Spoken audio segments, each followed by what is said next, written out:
তো আজকে হচ্ছে জৈব যৌগ চ্যাপ্টারটার শেষ। আচ্ছা আসুক, সমস্যা নেই।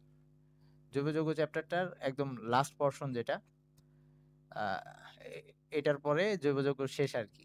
তো এখন কথা হচ্ছে এইখানে মানে কোনো রিয়াকশন বা এরকম টাইপের কিছু নাই, জাস্ট কিছু ছোট ছোট সংজ্ঞা আসে, অবজেক্টিভের জন্য দরকার আছে, ক খতে কিছু কোশ্চেন আসে আর কি। তো এটার মধ্যে কয়েকটা শ্রেণী বিভাগ আছে আর কিছু ব্যবহার আছে যেগুলা পড়ে আসছি এতদিন। তো আমাদের এই প্রথম যেটা, আমরা পলিথিন যেটা পড়ছিলাম পলিমারের মধ্যে, পলিথিনটা আবার দুইটা টাইপে ভাগ করা যায় পলিমারের। পলিথিনটাকে দুইটা ভাবে ভাগ করা যায়। কারো যদি মানে ওই নোটে লিখতে প্রবলেম হয় বা নোটে শ্রেণী বিভাগে এগুলো এখন একটু ঠিক করে নিস।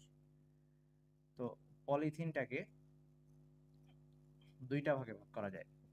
একটা হচ্ছে low density polyethylene, L D P E, low density পলিইথিন।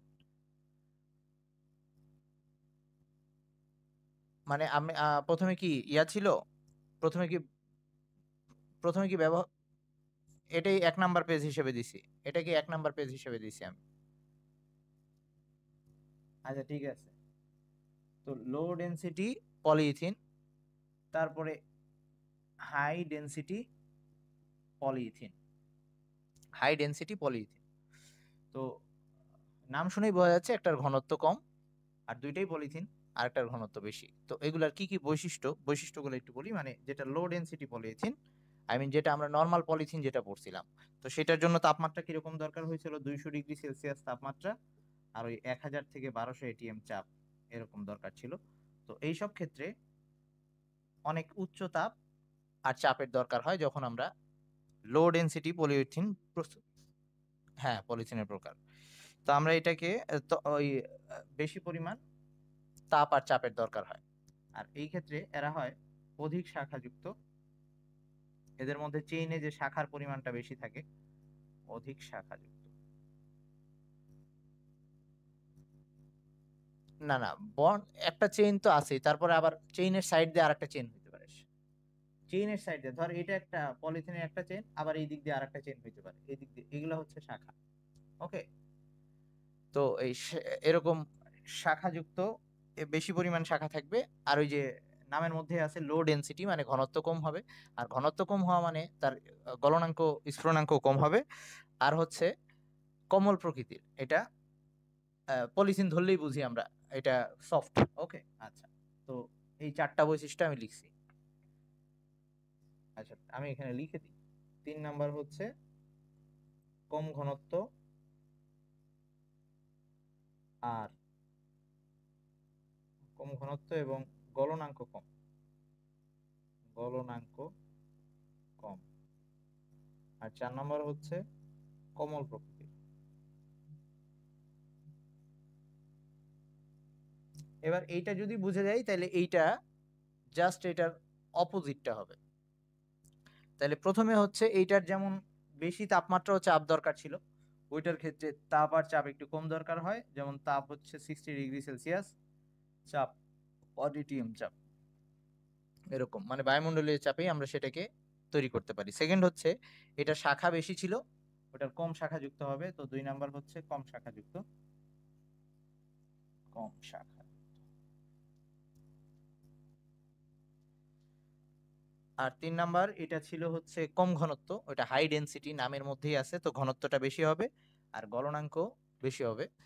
আর এটা ছিল কোমল প্রকৃতির, ওটা কিছুটা শক্ত দৃঢ় প্রকৃতির, যেহেতু গলনাঙ্ক বেশি। আর ওটা কে প্রস্তুত করছিল ওর নামটা দিয়ে দিছি, জার্মান একজন বিজ্ঞানী কেমিস্ট, সে হচ্ছে কার্ল জিগলার। নাম কার্ল জিগলার। ওকে, এইটা ছিল হচ্ছে পলিথিনের 2টা প্রকারভেদ, অবজেক্টিভে আসে আর কি। অবজেক্টিভ বা নাম্বারের জন্য হাই ডেনসিটি পলিথিন কি বা লো ডেনসিটি এরকম বলতে পারে। আচ্ছা, এবার আসি পলিমারের শ্রেণী বিভাগ করছি। পলিমারের শ্রেণী বিভাগ, এই শ্রেণী বিভাগটায় 2টা পেজ জুড়ে আমি শ্রেণী বিভাগ করছিলাম, তো 2টা পেজকে আলাদা আলাদা ছবি তুলে পাঠাইছি। অনেকের এটাই মনে হয় প্রবলেম হইতে পারে, তো এখন একটু গোছায় নিস। আচ্ছা সমস্যা নেই, এখন বুঝে নিস। তো এই পলিমারের শ্রেণী বিভাগ মেইন প্রথমে আমরা পলিমারকে ভাগ করছি দুইটা ভাগে, একটা হচ্ছে উৎস থেকে সে আসছে, আর একটা হচ্ছে তার প্রস্তুতি কিভাবে। তো প্রস্তুতি নিয়ে আমি আমার ইসের মধ্যে ওই ছবির ওইটার মধ্যে লেখা নাই, কারণ প্রস্তুতি নিয়ে আমরা আগের দিন পড়ে ফেলছি। প্রস্তুতি হচ্ছে দুইটা ব্যাপার ছিল, প্রস্তুতি ছিল হচ্ছে আমরা দুইটা ভাবে পলিমারকরণ দেখছিলাম, মানে পলিমার প্রস্তুতি দেখছিলাম। একটা ছিল ওই সংযোজন পলিমারকরণ, আর একটা ছিল ঘনীভবন পলিমারকরণ। এগুলা ওই আগের দিন আমরা যেটা পড়ছিলাম সেইটা আর কি। তো এই বেসিসটা আবার আমি ওখানে লিখি নাই, প্রস্তুতি নিয়ে ওইটা আমি লিখি নাই। তোরা চাইলে এটা একটু অ্যাড করে নিতে পারিস, যে সংযোজন পলিমার আর হচ্ছে ঘনীভবন পলিমার, এটা কিভাবে বানাইছি তার উপরে। এবার আসি উৎস। এই উৎসের ভিত্তিতে আমরা আবার দুইটা ভাগে ভাগ করছি, যে এদেরকে কোত্থেকে পাচ্ছি। অ্যাকচুয়ালি একটা হচ্ছে প্রাকৃতিক, যেটা নেচার থেকেই পাচ্ছি আমরা, আর একটা আমরা ল্যাবে বানাচ্ছি এরকম কৃত্রিম, বা কারখানায় যেটা বানাচ্ছি কৃত্রিম।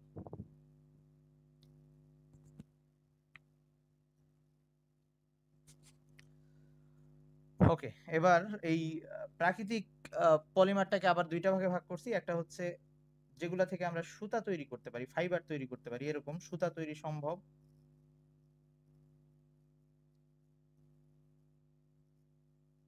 আর একটা হচ্ছে সুতা তৈরি সম্ভব না, এরকম যারা আছে।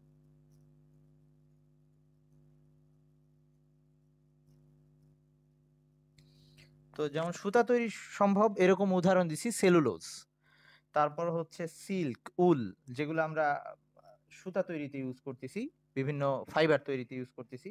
আর সুতা তৈরি সম্ভব না, যেমন স্টার্চ, আমাদের খাবারের মধ্যে যেগুলো আছে ওগুলো পলিমার। তারপর হচ্ছে রাবার, এই সব হচ্ছে সুতা তৈরি, যেগুলা ফাইবার তৈরি করা সম্ভব না সেই টাইপের পলিমার। আচ্ছা, এবার এই আরো কিছু উদাহরণ নিচে লিখে দিছি, যে যেমন, ও আচ্ছা ওইটা নিয়ে পরে আসতেছি। এবার আসি কৃত্রিম, যেটা কৃত্রিম আহ, শ্রেণী বিভাগটা, যেটা এই কৃত্রিমটাকে আবার আমরা দুইটা ভাগে ভাগ করছি। একটা হচ্ছে মানে ব্যবহারের ভিত্তিতে যেটা লিখছি ওটা অ্যাকচুয়ালি একে কি গলানো সম্ভব বা কয়বার গলানো সম্ভব তার উপরে, মানে তার তাপের প্রতি তার আচরণের উপরে ভিত্তি করে একটা ভাগ করছি। তো কৃত্রিমটাকে আবার দুইটা ভাগে লিখি, একটা হচ্ছে ব্যবহারের ভিত্তিতে, বা বললাম তাপের প্রতি তার আচরণ আর কি, ব্যবহারের ভিত্তিতে। আর আরেকটা হচ্ছে বিয় বিযোজনের ভিত্তিতে, বা বিয়োজনের ভিত্তিতে, বিযোজন, বিযোজনের ভিত্তিতে। এই বিযোজনের ভিত্তিতে দেয়, এটা আমার আরেকটা পৃষ্ঠায় চলে গেছে, আলাদা হয়ে গেছে। ওকে, তো এই ব্যবহারের ভিত্তিতে আবার দুইটা ভাবে, একটা হচ্ছে থার্মোপ্লাস্টিক আর একটা হচ্ছে থার্মোসেটিং প্লাস্টিক। আমি উপরে আসতেছি। এই ব্যবহারের ভিত্তিতে যেটা, এটাকে আবার দুইটা ভাগে ভাগ করছি।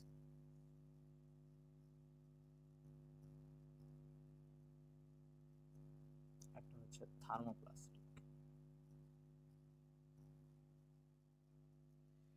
থার্মোপ্লাস্টিক হচ্ছে মানে মেইন প্রথম, এটা যদি বুঝাই যে এটাকে বারবার গলানো যাবে, বারবার নতুন করে আকার দেওয়া যাবে।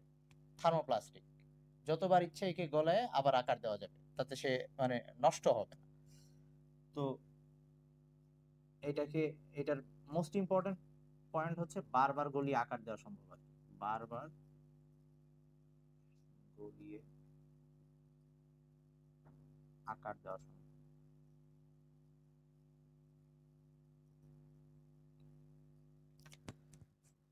তো এদের চেইন গুলা লম্বা এবং সরু, আর একটা আরেকটার সাথে প্যাঁচে জট পাকানো অবস্থায় থাকে, মানে বেশি একদম কম্প্যাক্ট অবস্থায় থাকে, জট পাকানো অবস্থায় থাকে। আর একটা শিকলের সাথে, এই যে একটা চেইনের সাথে আর একটা চেইনের যে আকর্ষণ বল, তারা যে একটা আরেকটার সাথে আকর্ষণ বলটা, সেই আকর্ষণ বল হচ্ছে দুর্বল ভ্যান্ডার ওয়ালস। এদের মধ্যে কোনো বন্ডিং নাই, জাস্ট একটার সাথে আরেকটার দুর্বল ভ্যান্ডার ওয়ালস। ভ্যান্ডার ওয়ালস বলটা কি মনে আছে তোদের? এমনি তো এইটা মনে আছে, ওই যে সমযোজী বন্ধনে আবদ্ধ পরমাণুগুলোর মধ্যে যে দুর্বল আকর্ষণ বল থাকে। আচ্ছা, আমরা রাসায়নিক বন্ধনে এটা আবার পড়বো না। তো এখানে কোনো বন্ধন সৃষ্টি হয় না, জাস্ট এখানে একটা আরেকটাকে যে আকর্ষণ করে দুর্বল ভ্যান্ডার ওয়ালস বল দিয়ে আকর্ষণ করে। আচ্ছা, আর আর কোনো পয়েন্ট লিখছি? আচ্ছা হ্যাঁ, আর হ্যাঁ ভাইয়া, ভ্যান্ডার ওয়ালস একজন বিজ্ঞানীর নাম, নাম তো শুনছিস মেবি আগে, জীবনে প্রথম না, এটা আগে শোনার শোনার কথা তো, কমন ওই। আচ্ছা ঠিক আছে, শুনলে শুনছিস, না শুনলে না শুনছিস, ওই রাসায়নিক বন্ধন চ্যাপ্টারটায় ছিল আর কি, আমরা আবার ওখানে পড়বো নি, সমস্যা নাই, রিভিশন দেওয়ার সময় পড়বো। তো দুইটা এরকম দুইটা চেইনের মধ্যে কোন রকম বন্ধন সৃষ্টি না হয়ে একটা আকর্ষণ বল থাকে, সেটা হচ্ছে ভ্যান্ডার ওয়ালস ফোর্স বলে বিজ্ঞানীর নাম অনুসারে, সেটা দুর্বল। আচ্ছা, আরেকটা পয়েন্ট লিখছি যে এদেরকে সহজে বাঁকানো বা প্রসারণ প্রসারণ বা বাঁকানো সম্ভব, যেহেতু এদের এই মাঝখানের বন্ধনটা খুব একটা শক্ত বন্ধন না, সো ইজিলি এটাকে বাঁকানো বা প্রসারণ করা সম্ভব হয়। উদাহরণ হচ্ছে পলিথিন, পলিপ্রোপিন, পিভিসি এগুলা। আচ্ছা, আরেকটা টাইপ হচ্ছে থার্মোসেটিং প্লাস্টিক। থার্মোসেটিং, একটা হচ্ছে থার্মোপ্লাস্টিক আর একটা হচ্ছে থার্মোসেটিং। থার্মোসেটিংটা কেমন? এটাকে বারবার গলিয়ে আকার দেওয়া সম্ভব না। আই মিন একদম শুরুতে যখন আমরা পলিমার বানাচ্ছি তখন যে আকারটা দেওয়া হয়েছে ওইবারই তাকে প্রথম গলায় আকার দেওয়া হয়েছিল, এরপরে চাইলেও আমরা এটাকে আবার গলায় আকার দিতে পারবো না, গলাইতে গেলে নষ্ট হয়ে যাবে। তো এইটাই পয়েন্টগুলো এখানে যেটা লিখছি, আহ একবার গলানো যায় আর আকার দেওয়া যায়, মানে সেই প্রথমে যেটা করা হয়েছে তৈরি করার সময়, আর পরবর্তীতে যদি এটাকে আমি তাপ দিতে যাই তখন সেটা নষ্ট হয়ে যাবে, কয়লায় রূপান্তরিত হয়ে যাবে, গলবে না, তাপ দিলে সেটা কয়লা হয়ে যাবে, পুড়ে যাবে আর কি। আচ্ছা, এইবার বাকি পয়েন্টগুলো আসি, যে আগেরটা ভ্যান্ডার ওয়ালস বল দিয়ে যুক্ত ছিল, তো এইবার তারা ভ্যান্ডার ওয়ালস বল না, আমরা যে ডিএনএ এর মধ্যে যে হাইড্রোজেন বন্ধন পড়ছিলাম না, মনে আছে? ডিএনএ এর দুইটা চেইনের মধ্যে যে হাইড্রোজেন বন্ধন থাকতো, এরকম এদের যে চেইনগুলা, এই পলিমারের যে চেইনগুলা, এদের মধ্যেও যে বন্ধনটা থাকে সেটা হচ্ছে হাইড্রোজেন বন্ধন। তো হাইড্রোজেন বন্ধন এরকম ডট দিয়ে দেখানো হয়তো। আচ্ছা, তো এই হাইড্রোজেন বন্ধনটা ওই ভ্যান্ডার ওয়ালস বলের তুলনায় শক্তিশালী, তো এই ক্ষেত্রে এরা শক্ত হবে কিছুটা আর কম নমনীয়, এদেরকে সহজে বাঁকানো যাবে না, কারণ এখানে বন্ধনটা আগেরটার তুলনায় শক্তিশালী। আরেকটা পয়েন্ট লিখছি, আচ্ছা আর কিছু লিখি নেই। ওকে, আর উদাহরণ হচ্ছে এরকম আছে হচ্ছে ব্যাকেলাইট প্লাস্টিক, তারপর হচ্ছে ইপক্সি গ্লু, নাম শুনছিস কিনা এগুলার? ইপক্সি গ্লুর নাম শুনছিস? ফার্নিচার গুলাতে ইউজ করে, ফার্নিচারের ওই যে টেবিল বা ইয়াতে উপরে কাচের মতো একটা গ্লেজি আবরণ দেওয়ার জন্য ইপক্সি গ্লো ইউজ করে। আচ্ছা ঠিক আছে, সমস্যা নাই, তুই ওরা যদি, হ্যাঁ বুঝি নাই কি, না স্প্রে টাইপের না, লিকুইড, ওটা দেওয়ার পরে অটোমেটিক শক্ত হয়ে যায়, শক্ত হয়ে যায়। আহ স্বচ্ছ মানে ওই কি বলবো, এখনকার ফার্নিচার গুলাতে এরকম স্টাইলিস্ট করার জন্য ইপক্সি গ্লো ইউজ করে, ইউটিউবে লিখে সার্চ দিলে পাবি। আচ্ছা এখন শোন, আহ আরেকটা হচ্ছে কৃত্রিম রেজিন। আচ্ছা যা হোক, এগুলা বিভিন্ন টাইপের পলিমার। এবার আসি বিয়োজনের ভিত্তিতে যে এরা কিভাবে ভাঙতিছে, তার উপর ভিত্তি করে আবার দুইটা ভাগে ভাগ করা হয়েছে। তো এগুলা কিন্তু কৃত্রিম পলিমারের ইয়া ছিল, শ্রেণীবিভাগ ছিল। তো বিযোজনের ভিত্তিতে,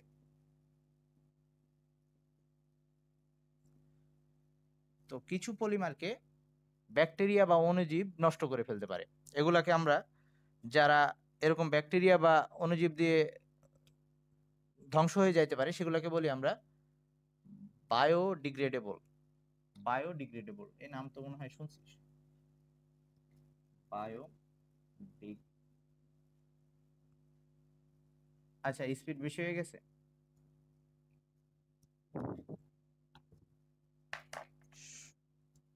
ওই যে খাদিজার নেট শেষ হয়ে যাবে দেখি, একটু তাড়াতাড়ি পড়াচ্ছি। আচ্ছা সমস্যা নাই, কেউ কি মেসেজ দিছে? কই দেখি না তো।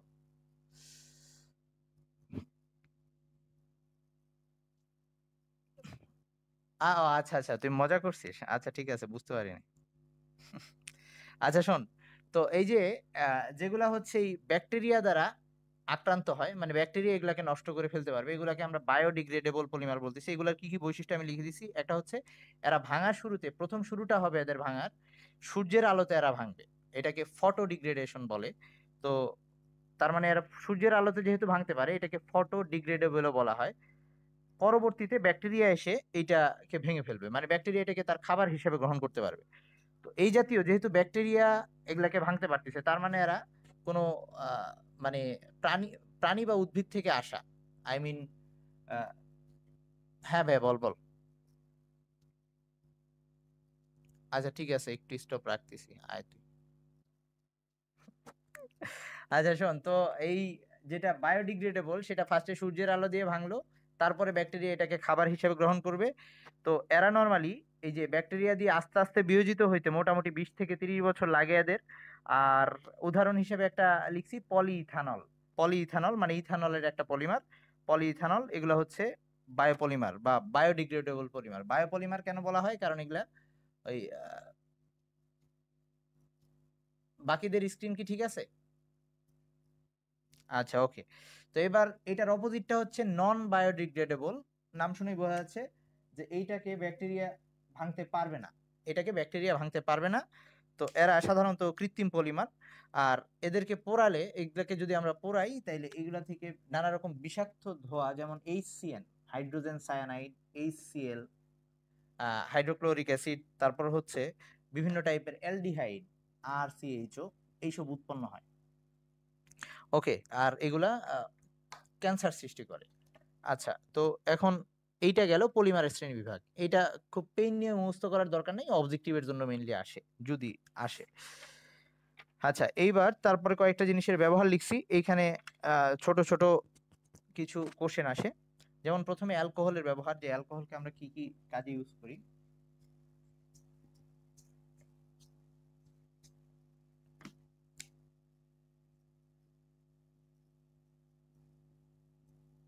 অ্যালকোহল, প্রথমে অ্যালকোহলের মধ্যে আবার সাদিয়া আসছে। অ্যালকোহলের মধ্যে আবার আমি আলাদা আলাদা করে প্রথমে মিথানল নিয়ে লিখছি, তারপরে ইথানল নিয়ে লিখছি। তো মিথানল কি কি কাজে ইউজ করা হয়, এক সবচেয়ে, ওয়ালাইকুম আসসালাম, কি ঘুমায় গেছিলি নাকি? আচ্ছা ওকে, মিথানল নানা বিভিন্ন টাইপের রাসায়নিক পদার্থ প্রস্তুতে ইউজ করা যায়। আমরা দেখছিলাম ওই অ্যালকোহলকে একবার জারণ করলে অ্যালডিহাইড হইতো, অ্যালডিহাইডকে আরেকবার জারণ করলে অ্যাসিড হইতো, তার মানে মিথানল থেকে এরকম আমরা মিথানেল বানাইতে পারবো। তারপর এটা থেকে মিথানোইক অ্যাসিড বানাইতে পারবো। সো বিভিন্ন টাইপের রাসায়নিক পদার্থ বানানো যাবে। এটা হচ্ছে প্রথম ব্যবহার লিখছি।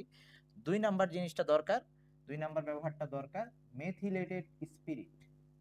মেথিলেটেড অথবা, ওকে ঠিক আছে, মেথিলেটেড স্পিরিট, এটা দরকারি। এটা ক নাম্বারেও আসে বা খ নাম্বারেও বলতে পারি। এটা কি জিনিস, আমরা জানি যে অ্যালকোহল মানে আমরা এই যে ইথানল, মেনলি যত টাইপের ওয়াইন, বিয়ার যাই বলি না কেন, এরকম এগুলার মধ্যে অ্যাকচুয়ালি ইথানলটাই থাকে। কোনটা? মেথিলেটেড স্পিরিট, এই যে দরকারি, কোন দরকারি?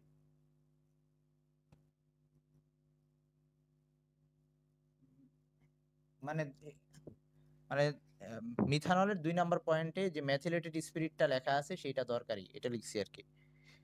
তো ম্যাথিলেটেড স্পিরিটটা কি, ম্যাথিলেটেড স্পিরিটটা কি সেটা একটু বুঝাচ্ছি। সেটা হচ্ছে এই যে বলতেছি যে বিভিন্ন টাইপের ড্রিঙ্কস যেগুলা, আই মিন বিয়ার, তারপর হচ্ছে ওয়াইন, এইসবের মধ্যে সব ইথানল থাকে। তার মানে ইথানলকে এরকম ড্রিঙ্কস হিসেবে খাওয়া যাবে। তো এখন আমাদের ইথানলটা ল্যাবেও প্রচুর দরকারি, ল্যাবে ইথানল দরকারি। আবার এই ইথানল ওষুধ শিল্পে ইউজ করা হয়, ওষুধ শিল্পে ইউজ করা হয়, হ্যাঁ। তো এখন তার মানে যে ব্যাপারটা, যে ইথানলকে আমরা খাবারের পারপাসেও ইউজ করতেছি, আবার কখনো ল্যাবের দরকারে ইউজ করতেছি। এখন দরকার হইল যে, ধর যদি বাইরে থেকে আমদানি করতে যাই, তো আমি যদি ইথানল আমদানি করতে যাই, তো কাস্টম অফিসে বা কাস্টম হাউসে আমার কিছু ইথানল উধাও হয়ে যাইতে পারে, কেউ রাতে ড্রিঙ্কস হিসাবে খেয়ে নিতে পারে। ওকে, তাছাড়া ধর ওই যে জাহাজ থেকে বা পোর্ট থেকে ওখানে হারানো যাইতে পারে, এরকম শ্রমিকরা লোভ সামলাইতে নাও পারতে পারে। তো এরকম কাহিনী যাতে না হয়, এই জন্য যে ইথানলটা খাওয়ার পারপাসে না, যেটা ল্যাব পারপাসে আনা হচ্ছে, এবং ল্যাব পারপাসেই বেশি আনা হয়, তো সেই ইথানলটা যাতে কেউ হুটহাট এরকম খেয়ে না ফেলে রাস্তাঘাটে, এই জন্য ওটাকে একটু বিষাক্ত বানায় নিতে হবে। তো বিষাক্ত বানায় দেওয়া হয় যাতে ওটা কেউ ইচ্ছা হইলেও খাইতে না পারে।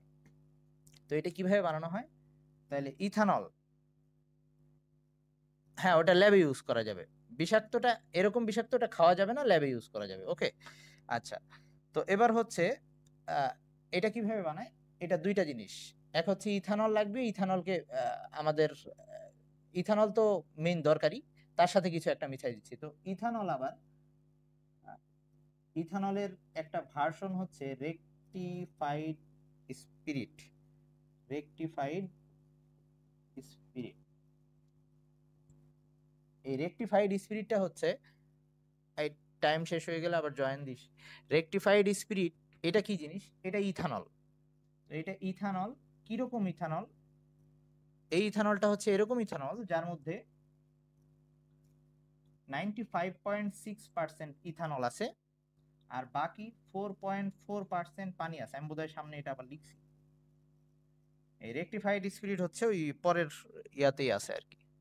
95.6% ইথানল আছে, আর সাথে 4.4% পানি মেশানো আছে, ইথানলের দ্রবণ। এটা বিশুদ্ধ, এটাকে খাওয়া যাবে। তো এটাকে এখন আমি ওই যে একটু বিষাক্ত বানাই ফেলবো। তো বিষাক্ত বানানোর জন্য কি করা লাগবে? এইটার সাথে যদি আমি মিথানল মিশাই দিই, এইটার সাথে যদি মিথানল মিশাই দিই, তখন এই অ্যালকোহলটা বিষাক্ত অ্যালকোহল হয়ে যাবে। তখন এটাকে বলবো আমরা মেথিলেটেড স্পিরিট। মানে রেকটিফাইড স্পিরিট ছিল, যেটাকে এখন মিথানল, সরি মিথানেল, আমি মিথানল না, সরি মিথান, হ্যাঁ ঠিক আছে মিথানল। ওকে, মিথানল মিশাই দিই, তাইলে কি হইলো? এটার সাথে মিশাই দিলাম মিথানল, এই জন্য ম্যাথিলেটেড, আর স্পিরিট রেকটিফাইড স্পিরিট ছিল।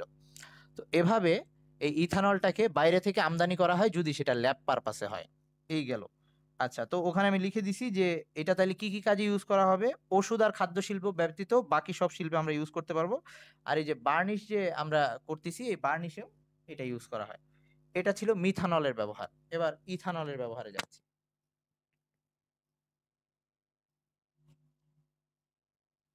হ্যাঁ, ওগুলা তো সমস্যা নাই সব। না, আমরা তো কেন আমরা কত কেমিক্যাল ইউজ করতেছি, সব সব কি খাওয়া যায়? সবই তো বিষাক্ত। সব যে আমাদের স্কিনের ক্ষতি করবে না হইতে পারে। আচ্ছা, এবার আসি ইথানল যেটা, এই ইথানলের ব্যবহার প্রথমটা অলরেডি আমরা বলে ফেললাম যে ইথানলটা তৈরি করা হয় আহ, আচ্ছা, প্রথমটা না, 3 নাম্বারটা বলে ফেলছি যে রেকটিফাইড স্পিরিট যেটা প্রস্তুত করতে ইথানল তৈরি করা হয়, ইথানল ব্যবহার করা হয়। আর হচ্ছে ওই রেকটিফাইড স্পিরিট বিশুদ্ধ ছিল, এটা হোমিওপ্যাথি ওষুধ তৈরিতে তৈরি করা হয়, ইউজ করা হয় আর কি। আচ্ছা, এরপরে আসি, ইথানল থেকে ওই অ্যালকোহলকে জারণ করলে অ্যাসিড হয়, আবার অ্যালডিহাইড হয়। তো ইথানল থেকে আমরা ইথানোয়িক অ্যাসিড প্রস্তুত করতে পারবো, ইথানোয়িক অ্যাসিড প্রস্তুত করতে পারবো। আবার অ্যাস্টার তৈরি করতে অ্যাসিড দরকার হয়। এই অ্যাস্টার জিনিসটা কি, এটা নিয়ে আমরা পরের চ্যাপ্টারটায় পড়বো। তো এই যে লিখছি এখানে, অ্যাস্টার প্রস্তুতিতে ইথানল প্রস্তুত দরকার হয়। আচ্ছা, এবার আসি আহ, এই ইথানলটাকে আরো কি কি কাজে ইউজ করা হয়, সেটা হচ্ছে পারফিউম, কসমেটিক্স আর ওষুধ শিল্পে। এটাও বলা হয়ে গেছে বোধহয়। আচ্ছা, আর একটা জিনিস ইম্পর্টেন্ট, সেটা হচ্ছে জ্বালানি। এটা কয়েকটা দেশে জ্বালানি হিসেবে ইউজ করা হয়। এটা মনে হয় আমরা 8 নাম্বার চ্যাপ্টারে একটু দেখছিলাম। আচ্ছা, মানে কোন বাকিগুলা? হ্যাঁ, আমি সবই শীট অনুযায়ী পড়তেছি, কিন্তু মাঝখানে ওই যে কয়েকটা কিছু ভেঙে ভেঙে বলতেছি। তো তোর পেন নেওয়ার দরকার নাই, যদি এমবি না থাকে তুই লিভ নিতে পারিস, পরে ভিডিও দেখে নিস। আচ্ছা, এরপরে আসি, এরপরে যেটা লিখছি আমি, যে জ্বালানি হিসেবে ইউজ করা হয় ব্রাজিলে। ব্রাজিলে কি করা হয়? পেট্রোলের সাথে পেট্রোলের সাথে ইথানলকে মেশানো হয়। পেট্রোলের সাথে ইথানল মেশানো হয়। তো ইথানল কতখানি মেশানো হয় ওটা আমি লিখে দিছি, 10 থেকে 20%। এরকম এটা মিশাইলে যে জ্বালানিটা তৈরি হয়, পেট্রোল এটা গ্যাস, আর ইথানল অ্যালকোহল, তো দুইটা মিলে একসাথে এটাকে গ্যাসোহল বলা হয়। মানে অ্যালকোহলের লাস্টের টুক সহ এটাকে হচ্ছে গ্যাসোহল বলে। তো এইটা ইউজ করা হচ্ছে জ্বালানি হিসাবে মোটর ইঞ্জিন গুলাতে, তাতে জ্বালানির ইফিসিয়েন্সিটা বেড়ে যায়। ওকে, তো এইখানে আমি একটা বিক্রিয়া লিখে দিছি, ওটা নর্মাল বিক্রিয়া। যে এখানে ইথানলটা তাইলে কি করতেছি, ইথানল অ্যাকচুয়ালি দহন বিক্রিয়া হইলে, যেমন ইথানল কিভাবে লেখা যায়, C2H5OH এটাকে যদি আমরা অক্সিজেন দিয়ে পুরাই, তাহলে দহন বিক্রিয়া, পূর্ণ দহন হলে সবসময় CO2 আসে আর H2O আসে। এই CO2 আর H2O যদি মিলাইতে চাই, তাহলে সমতাটা এভাবে হবে যে এখানে কার্বন আছে হচ্ছে 2টা, সো এখানে একটা 2 দেওয়া লাগবে। আর হাইড্রোজেন হচ্ছে 6টা, সো এখানে একটা 3 দেওয়া লাগবে। এবার টোটাল অক্সিজেন হয়ে গেছে এখানে 4, আর এখানে 3 7। এখানে অলরেডি একটা আছে, তো এখানে বাকি 3, আই মিন 3 দুগুণা 6, 7 হয়ে গেছে। তো এই ক্ষেত্রে ইথানল যে যখন জ্বালানি হিসেবে ইউজ করতেছি, ইথানলটা এরকম অক্সিজেন এর সাথে বিক্রিয়া করে CO2, পানি আর সাথে প্রচুর তাপ শক্তি উৎপাদন করতেছে, ওটা দিয়ে অ্যাকচুয়ালি আমাদের ইঞ্জিনটা চলতেছে। আচ্ছা, এইবার তোরা কি একটু ব্রেক চাস না? ঠিক আছে, আচ্ছা একটু ব্রেক নেই আমরা। হ্যাঁ, আমরা এন্ড দিয়ে আবার জয়েন দিই, এন্ড দিই, টাইম প্রায় শেষ হয়ে গেছে। তো এরপরে আমাদের অ্যালডিহাইডের ব্যবহার। অ্যালডিহাইডের ব্যবহার,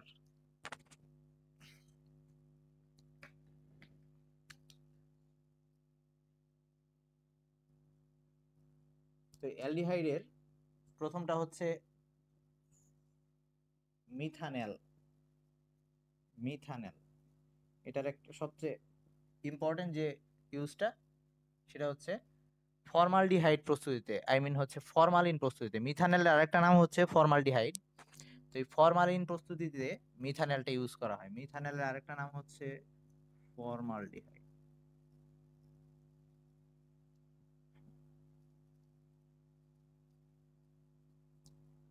তো এটা ফরমালিন প্রস্তুতিতে ইউজ করা হয়। তো ফরমালিনটা কি একটু বলতেছি।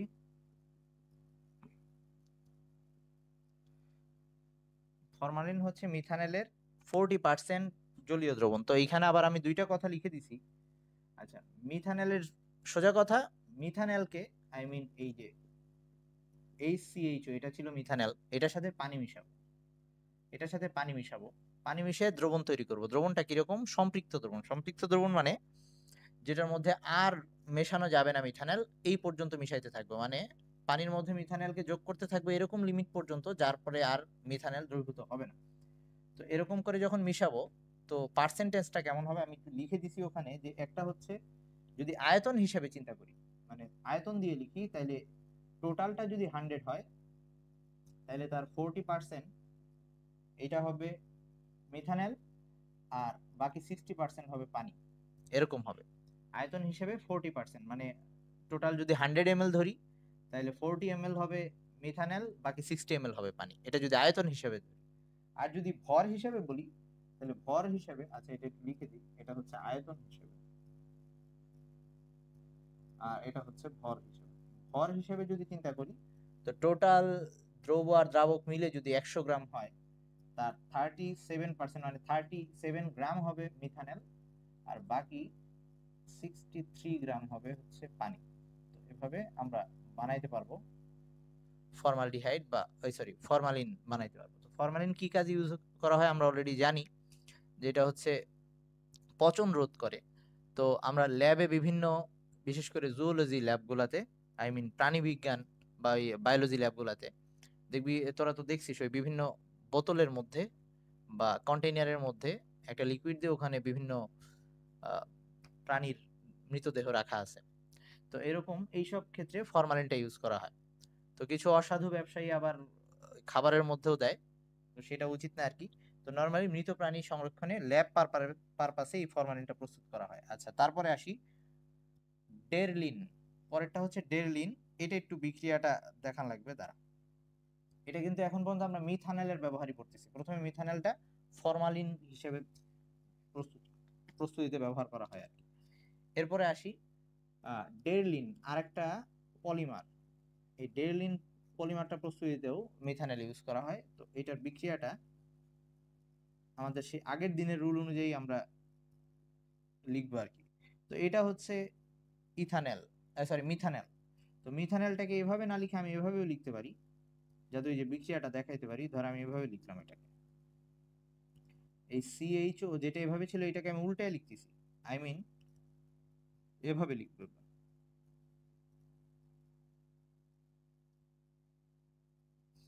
মানে হাইড্রোজেন দুইটাকে উপরে লিখলাম আর এই বন্ডটাকে এখানে লিখলাম, এভাবে লিখছি। এভাবে লিখলে বুঝতে সুবিধা। তো এটা হচ্ছে মিথানল। এই মিথানলের এন সংখ্যক নিয়ে যদি পলিমার করি, আজকে বোধহয় অহনা আসিস না, অহনা আসিস? অহনা নাই বোধহয়। আচ্ছা, এটাকে যদি নেই, এটা নিম্নচাপে, অতি নিম্নচাপ, আর পলিমারকরণ করলে এই ডাবল বন্ড ভেঙে যায়। আমরা জানি পলিমারকরণে ডাবল বন্ড ভেঙে যায়, তো ডাবল বন্ড ভেঙে সিঙ্গেল হয়ে যাবে। তো ওটা আমি লিখতেছি আগে, এই অক্সি আর অক্সিজেনের মধ্যে যে ডাবল বন্ডটা ছিল সেটা ভেঙে যাবে, ভেঙে দুই পাশে দিতে হইতো, তো এই দুই পাশে দিয়ে দিলাম। এরপরের কাজ ছিল সাথে যা থাকবে সেগুলো লিখে দেওয়া। এই সাথে এইচ ছিল দুইটা, লিখলাম, আর পুরাটা থার্ড ব্র্যাকেট আর নিচে এন। ওকে, পুরোটা থার্ড ব্র্যাকেট দিয়ে নিচে এন। তো এভাবে মিথানল থেকে যে পলিমারটা আসলো সেটা হচ্ছে ডেরলিন, যেটা এই যে বিভিন্ন রকম প্লাস্টিকের চেয়ার, ডাইনিং টেবিল, বালতি এইসব প্রস্তুতিতে ইউজ করা হয়। আচ্ছা, এরপরে আরেকটা পলিমারের নাম লিখছি, সেটা হচ্ছে মেলামাইন। সেটা তো তোরা জানিসই। এই মেলামাইনেরই আরেকটা নাম হচ্ছে ইউরিয়া ফর্মালডিহাইড, মানে ইউরিয়া সাথে এই ফর্মালডিহাইডটা একসাথে পলিমার হয়, ঘনীভবন পলিমার হয়। তো মেলামাইন এইটারই আরেকটা নাম ইউরিয়া ফর্মালডিহাইড রেজিন। এইটা প্রস্তুতিতেও আমরা এই মিথানল ইউজ করি। আচ্ছা, এরপর হচ্ছে ইথানল। ইথানলের একটা পলিমার আছে। ইথানলের 3 অণু একসাথে হয়ে একটা পলিমার হয়, ওটা দেখাচ্ছি না। ইথানলের একটা পলিমার, সেটার নাম হচ্ছে প্যারালডিহাইড, যেটা ঘুমের ওষুধ প্রস্তুতিতে বা ঘুমের ওষুধ হিসেবে কাজ করে আর কি। ওই প্যারালডিহাইড যেটা, সেটা হচ্ছে ঘুমের ওষুধ হিসেবে কাজ করে। বিক্রিয়া দেখানোর দরকার নাই, এইটুকু নিয়ে আশা করি কারো কোনো প্রবলেম নাই। এবার লাস্ট হচ্ছে, হ্যাঁ ভাইয়া কিছু বললি? আচ্ছা, মানে ইথানলের একটা পলিমার হচ্ছে প্যারালডিহাইড, এই প্যারালডিহাইড বা ট্রাই ইথানল বলে, মানে 3টা ইথানল একসাথে হয়ে এটা হয়। তো এইটাকে ঘুমের ওষুধ হিসেবে ইউজ করা হয়, ট্রাই ইথানলও বলে এটা। আচ্ছা, এইবার আমাদের জৈব যৌগের লাস্ট টপিক, এবং এটার পরে জৈব যৌগ শেষ আর কি মোটামুটি। তো সেটা হচ্ছে এই জৈব অ্যাসিড, এইটার ব্যবহার। হ্যাঁ ভাইয়া, কি কিছু বললি? কি এই চ্যাপ্টার অনেক কঠিন বলতে কি, অ্যাকচুয়ালি চ্যাপ্টারটা শেষ হওয়ার পর এই চ্যাপ্টারটা কখনোই একবারে কোনো স্টুডেন্টের হয় না। আই মিন মিনিমাম 2বার রিভিশন দরকার হয় প্রত্যেকটা ব্যাচেই, একই অবস্থা। এবং আমার নিজেরও এরকম হয়েছিল, এটা বারবার ভুলে যাওয়া লাগে, বারবার পড়া লাগে। তো আরেকবার রিভিশন তো হবেই, সমস্যা নাই, আরো 2বার 3বার রিভিশন হবে অ্যাকচুয়ালি, কারণ এই চ্যাপ্টারটা এরকমই ভুলে যাওয়া লাগে বারবার। কিন্তু এই চ্যাপ্টারটা আয়ত্তে আসবে যত বেশি কোশ্চেন সলভ করা যাবে, যত বেশি কোশ্চেন সলভ করা যাবে দেখবি যে একই টাইপের কোশ্চেন আসে। আমরা কোশ্চেন নিয়েও আলোচনা করব পরে, তো তখন আবার ইজি লাগবে, একই টাইপের কোশ্চেন গুলো বারবার ঘুরে ফিরে আসে, তবে কঠিন, এটা মানতেই হবে। আচ্ছা, এবার আসি এই জৈব অ্যাসিড, এইটা কয়েকটা টাইপের ইউজ হিসেবে ভাগ করছি। একটা হচ্ছে খাদ্য হিসেবে, যেমন হচ্ছে আমরা লেবু খাচ্ছি যার মধ্যে সাইট্রিক অ্যাসিড, এটা একটা জৈব অ্যাসিড। তেঁতুলের মধ্যে টার্টারিক অ্যাসিড, এটা একটা জৈব অ্যাসিড। দুধের মধ্যে এরকম ল্যাকটিক অ্যাসিড, এরা সবগুলো জৈব অ্যাসিড। তো এটা খাবার হিসেবে আমরা গ্রহণ করতে পারতেছি। আরেকটা হচ্ছে ভিনেগার, যেটা কোশ্চেন আকারে আসে, ethanoic acid, CH3COOH। Ethanoic acid, এটার সাথে পানি মিশিয়ে এটাকে ভিনেগার হিসেবে তৈরি করা যায়। তো ভিনেগার তৈরি করা যায়, তো ভিনেগার তৈরি করার সময় যেটা করা লাগবে আমি এখানে লিখে দিছি, যে তোর ইথানোয়িক অ্যাসিডের পার্সেন্টেজটা নিতে হবে 6 থেকে 10। আই মিন এর মধ্যে যে কোনো পার্সেন্টেজ নিতে পারবি। তাহলে পানিটা সেই অনুপাতে যদি 6 থেকে ধরি, তাহলে পানিটা হইতে পারে 90 থেকে 94। পানির পার্সেন্টেজটা হইতে পারে 90 থেকে 94%। এরকম পানি আর ইথানোয়িক অ্যাসিড একসাথে মিশে আমরা এটাকে ভিনেগার হিসেবে ইউজ করতে পারি, যেটা ফুড প্রিজারভেটিভস হিসেবে, মানে আচার তৈরিতে বা সস হিসেবে বা খাদ্য সংরক্ষক হিসেবে ইউজ করা যায়। আচ্ছা, এরপরে টেরিলিন একটা আহ, নাম লিখছি, সেটা হচ্ছে পলিস্টার। সেটা আমরা দেখে আসছি, আমরা ঘনীভবন পলিমারাইজেশনের লাস্টের যে উদাহরণটা পড়ছিলাম, পলিস্টার বা ডেক্রন পড়ছিলাম, মনে আছে কিনা সবার? ডেক্রনের কথা মনে আছে? অথবা ধর ওই যে ইসের নাইলনের কথা তো মনে আছে নাকি? নাইলন, ওগুলার মধ্যে ডাই ওইক অ্যাসিড ছিল, COOH ছিল, মনে পড়ে? ডাইওয়িক অ্যাসিড, এরকম COOH ছিল, তার মানে এগুলা সব জৈব অ্যাসিড ছিল। তার মানে এরকম পলিমার তৈরি করতে এই টেরিলিন প্রস্তুতি বা পলিয়েস্টার, এই যে কাপড়ের যে এই কাপড়গুলা তৈরি করতে আমরা জৈব অ্যাসিড ইউজ করি আর সাথে অ্যালকোহল ইউজ করি। ওই যেমন ইথিলিন গ্লাইকোলের সাথে অ্যাসিডটা ছিল, আর নাইলনের মধ্যে অ্যামিনের সাথে অ্যাসিডটা ছিল। আর লাস্টে হচ্ছে বিভিন্ন অ্যাস্টার। অ্যাস্টার হচ্ছে যত টাইপের স্মেল আছে, যেমন ফলের যে স্মেলগুলা, বিভিন্ন ফলের যে ফ্লেভারগুলা, এগুলা অ্যাস্টারের কারণে আসে। অ্যাস্টার কি জিনিস আমরা বলছি সামনের চ্যাপ্টারটায় দেখবো ইনশাল্লাহ। আচ্ছা, তো এই ছিল আমাদের জৈব যৌগের পড়াশোনা। তো জৈব যৌগের পড়াশোনা মোটামুটি শেষ। তো তোর একটু মনে করাই দিবি, পরের চ্যাপ্টারটা আমরা শুরু করব। আর পেন নেওয়ার দরকার নাই যে জৈব যৌগ প্রথম দিকে পাই নাই বা এরকম, এগুলো আবার রিভিশন হবে, কোনো সমস্যা নেই।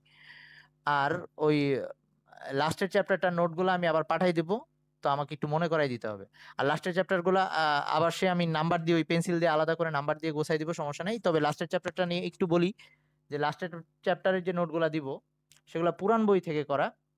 সো নতুন বইয়ের সাথে তুই নতুন বইটা সামনে নিয়ে ওইটাকে নোট করতে বসবি। কিছু ক্ষেত্রে ওখানে বেশি লেখা আছে, বেশিগুলা থাকবে, তোর যদি ইচ্ছা হয় তুই আরো এক্সট্রা অ্যাড করতে পারিস, অথবা চাইলে কিছু কেটে নিতে পারিস। আমি পড়ানোর সময় বলবো যে এইটুক লিখবি বা ওইটুক লিখবি, ওগুলা বলে দিব, সমস্যা নেই। তবে নোটে যা দিছি মিনিমাম সবগুলা তুলে ফেলিস, ওটা সবগুলা তুলে ফেলবি। আর নতুন এক্সট্রা কিছু অ্যাড করতে হলে বা বাদ দিতে হলে আমি তখন পড়ানোর সময় বলে দিব, কারণ কিছু জিনিস ওখানে ভালো করে লেখা আছে। আর এমনি পড়ার সময় তো বলেই দিব, সমস্যা নেই। আচ্ছা, আর এই হচ্ছে কথাবার্তা। আর কারো কোনো কোশ্চেন টোশ্চেন থাকলে বলতে পারিস।